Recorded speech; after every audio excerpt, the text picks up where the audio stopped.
Darren Jones, Chief Secretary to the Prime Minister, thanks so much for joining us live in the studio this morning. Does the British government support what the US has done? Well, I don't think anyone in Venezuela seems to be sad about the idea that President Maduro is not in office anymore. The UK, like the United States and many of our European allies, didn't recognise the legitimacy of the last election in Venezuela. Indeed, the UK government sanctioned President Maduro himself not long ago.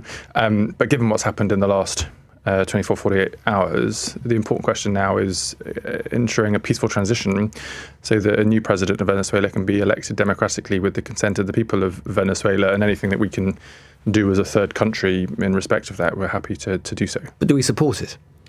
Well, the idea that President Maduro is no longer the president of Venezuela, yes, we always thought it was illegitimate. So we support the outcome. Do we support the means? Well, the means is unconventional. There's no denying that. It's for the American administration to explain the legal basis for having done it. The UK sure, but do we support it?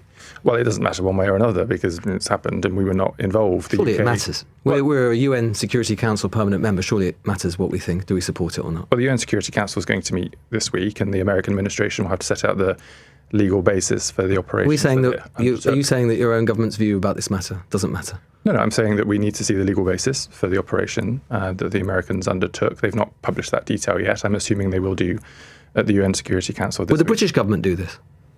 Would we do... Yeah. Would we do what they've done? Would we remove a foreign leader in that way? Seems unlikely, but we don't know the legal basis for the operation. And as I say, until we've seen the detail of that, we can't really speculate. President Trump says the US will run Venezuela. Do we support that? As we've said, as I've just said, there should be a democratically elected president of Venezuela that commands the support of the people of Venezuela. It's a democratic country, has the basis in democracy. And but when asked last night who would be running Venezuela, Trump said, the men behind me, members of his cabinet. Now, as a politician dedicated to the rule of law, as you said, does that make you feel at all uncomfortable? Well, we're not really clear yet on the detail of what President Trump meant by that. I understand this morning that the courts in Venezuela have appointed an interim president and that the administration in Venezuela continues to operate. So I can't speculate about what President Trump meant. Only he and his administration can answer those questions. But as I say... You can say whether you think that on an interim basis, we think it's a good idea that President Trump runs Venezuela. Sure. All I'm saying is that all I've seen on an interim basis is that an interim president has been appointed in Venezuela by the Venezuelan courts. And you have no view whatsoever about whether what he's done and what he's proposing to do is legal. You haven't thought about it. Well, it's not for me to come to a legal judgment. No, but you've got lots of lawyers. You've got thousands of lawyers working for the government who could. That will inform the Foreign Secretary's views at the UN Security Council once the detail has been seen. But is that assessment being made currently? Well, of course, the British government will be at the UN Security Council, so it'll have to take a view having seen... Will you publish that legal advice? We don't routinely publish legal advice because but this is important. But so would you give an indication of it? It's not a decision for me, but we don't normally publish legal advice as a matter of precedent. But of course, if the UN Security Council meets this week, we'll consider that detail when it's published. Let's imagine that President Putin had kidnapped President Zelensky and his wife and taken them to Moscow. And President Putin said that he's done that to protect the national security interests of Russia. If I was sitting here talking to you and asking whether you thought that was a good idea and whether that was legal, would you be saying to me, well, it's up to the Russian government to produce that legal basis? Any operation from any sovereign state that recognises international law, I'm not sure that Russia does in these circumstances, but if they do, they have to set out the legal basis for any decisions that they take. So Russia could do that, and you would just wait for them to produce the legal text? No, I'm not answering a hypothetical question. What Russia's done in Ukraine is clearly illegal, in the same way that settlements in the West Bank by Israeli settlers are clearly illegal, but they're clearly illegal because they've been judged to be illegal by international courts. I don't remember when Russia invaded Ukraine, many British politicians, yourself or others included, coming out and saying, well, let's wait a while for lawyers to produce a legal basis. You just said it. You just said it was illegal. So why can't you do that here? Because virtually every legal commentary I've seen this morning has said it is clearly illegal. So I think the circumstances were different. President Putin undertook a more traditional invasion war into Ukraine. The Americans are saying this was a law enforcement measure.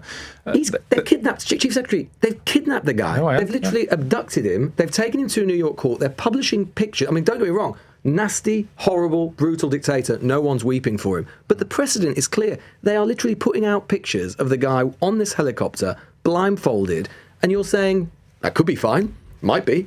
All I'm saying is we can't answer those questions yet because they've not published the legal basis. You've not seen it. I've not seen it. Well, they'll have to make submissions to the UN Security Council. We've heard it from President Trump, Chief Secretary. He thinks that might is right. The fact that America can do it means they should do it. And indeed, he's saying quite openly that if other countries get in his way, he'll do the same to them. And you're not saying that makes you uncomfortable or worried or disturbed. You think it's just, let's just wait and see? We want the rules-based order to work. Of course we do. But look, this isn't just the position of the UK government. This is the position of other European countries too. Germany has been saying the same as the United Kingdom.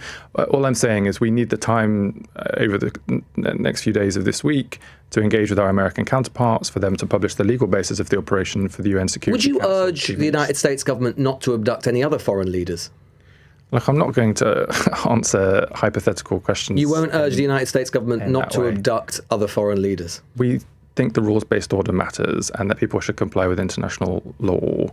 When an operation like this is... You're not making an assessment as to whether or not you think it has complied with international law? Because it's for the Americans to set out the basis of the legal basis on which they did the operation, and then for international courts or the UN Security Council to take a view. I'm not trying to dodge the question, Lewis. All I'm saying is this is the way the rules-based order works. It's not for an individual state to judge international law. It's for the international courts to do so. In order for a rules-based order to work, surely it's important on those who believe in the rules-based order to point to people who break the rules-based order and say, you've broken it, not just to dodge it because they're friends of ours. For sure, but we're not the international court. We're the UK government. No, the international court we're supposed exists. to be an important country. Yeah, we are, and we're. You don't sound like an important country. You don't sound like you're speaking for an important country, Chief Secretary. You sound like you're speaking on behalf of a supplicant country who's afraid of a bigger country. I disagree with that assessment. We are following the proper process that any government would follow. If this were Russia, if this were China, if this was anywhere else in the world, we would be the first out the traps, first out the gate, saying this is disgraceful. We condemn it. You know that. I know that. As I say, we need to see the legal basis for the operation that was undertaken and what President Trump meant by his comments yesterday in terms of the administration. The wife of Stephen Miller, the President's Deputy Chief of Staff, has tweeted a map of Greenland, you might have seen this, covered with an American flag saying that they're next, saying soon in capital letters. Would you urge the United States not to invade Greenland? Of course, Greenland is part of the Kingdom of Denmark. It is a sovereign state in its own right, and the rules-based order and international law is very, very clear.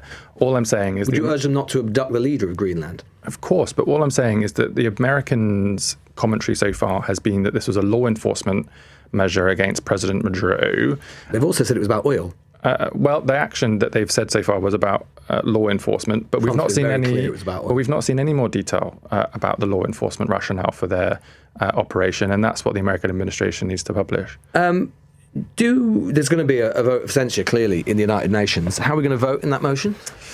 So we've got to see what the motion says. We've got to see what the American explanation is. Are there circumstances in which we could vote against America? I don't know. I've not seen the basis of their legal argument, and I've not seen the motion. Of course, But if we don't find those things satisfactory, could we vote against the United States? Well, Britain is a sovereign state, a sovereign member of the UN Security Council. It reserves the right to vote in any which way it wants to. All I'm saying is I can't prejudge a motion that's not been written on a legal basis I've not seen. But the Foreign Office and our representatives in the United Nations will be doing that work over the coming days. Do you think that Donald Trump is interested in international law?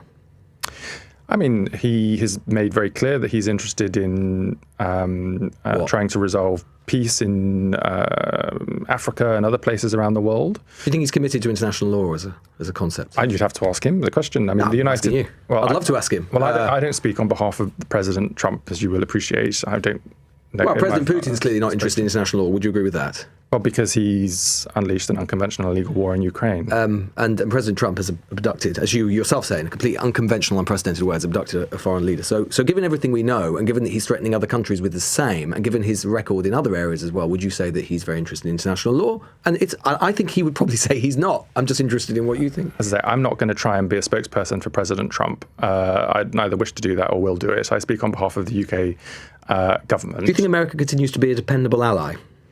Our relationship with the United States on economic and security and defence matters is really important to us. You know, I sit in... Do they listen to us about anything? Yes, I sit in number 10 in the Cabinet Office. Our intelligence relationship, the work that we do day in, day out... Didn't even tell us about this, though, did they? The UK is really important. and continues to be important. They didn't engage us on this issue because we were not involved in it. We were not operationally involved in any way. This was a unilateral action of the United States of America. But there's plenty of precedent for when the US has done things. They typically tell us, and they haven't in this case. If there's a kind of NATO locus, or if we're involved in any way... Supposed to have a special relationship. Sure. Doesn't sound very special. We do, but we have to remember the president didn't tell Congress either in the United States for reasons that they've set out in their press conference yesterday. So they've obviously taken a decision. Well, they hate half of Congress, and we're supposed to have a special relationship. So perhaps I don't know what their view imagine, is on Congress. But well, they don't like the Democratic Party, and they're half the Congress. So fine. But look, the UK was not involved in this operation in any way. So if we were, then obviously we would have been involved in those discussions. If they had told us, would we have urged them not to do it? I'm not going to answer questions on hypotheticals. We didn't know about this, as you say, and the Prime Minister has told us repeatedly that he has a great relationship with President Trump. He's invested so much time. We invited him over for a second state visit. We rolled out the red carpet. We gave him the full kind of imprimatur of the British royal family. For what? For what? They don't even tell us about when they're going to basically take out another regime. I mean, what's in it for us at this point? There's been a number of wins. Making the Prime Minister look like a fool. I don't think that's true. I think the agreements we've had on trade, especially in terms of automotive he's just abandoned the big tech element of it. In the UK. Well, these are important. Thousands of jobs making cars in the UK and producing steel. The pharmaceutical deal that we have for medicines is the best in the world off the back of the tariff regime that the United States brought forward earlier last year. We've done well in that comparison to other countries, and our defence and security relationship works really well. Just on a couple of other matters, the PM has identified Brexit as one of a series of shocks which have made people poorer in his Sunday Times piece today. Mm-hmm. Some members of his cabinet think that a customs union, maybe not the customs union, but a customs union would be a good idea. Would he in this parliament consider that? So we're not going to go beyond the red lines in the manifesto. So we're not rejoining the customs union or the single market. But we do think we can have closer alignment on rules to improve trade and economic growth opportunities. We've already done that. For example, on food and drink and electricity trading, as a youth mobility scheme we're negotiating at the moment. We think there are other areas where we might be able to do that in the future. So more EU alignment over the course of this parliament. We think there are other opportunities for doing that. Yep. And finally, the PM has said that changing leader would be against Britain's national interest. Is his personal political interest, the same as the national interest now? I think what the Prime Minister was referring to was the fact that we've had a quick succession of Prime Ministers since 2015 through to 2024, which caused enormous amounts of political and economic instability, which is not what the country wants, and it's not what the economy needs. And I think he's right about that.